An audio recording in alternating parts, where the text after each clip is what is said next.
Esgarrinxades utòpiques. Avui parlarem de L'illa, el far, el vent, de Josep Manuel Vidal i Llanas, publicat per Editorial Gregal.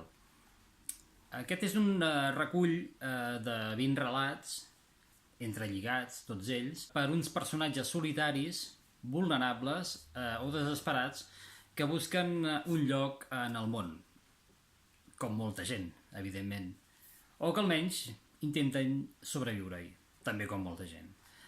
El fil conductor de les narracions és aquesta actitud dels personatges, però també unes situacions que poden arribar a ser similars o que ens poden portar una mateixa idea de la manera com entenem el món.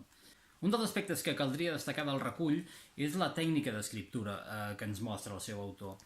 Per exemple, molts dels relats estan escrits en segona persona i cal ser molt hàbil per aconseguir que aquest tipus de narrador sigui versemblant. Per tant, en aquest cas podríem considerar que en Josep Manuel Vidal i Llanas aconsegueix en mestratge. Pel que fa a la temàtica, l'autor parla de sentiments universals i això fa que escenes quotidianes per una banda i escenes amb les quals potser no ens trobaríem mai ens toquin de prop per igual i ens atrapin.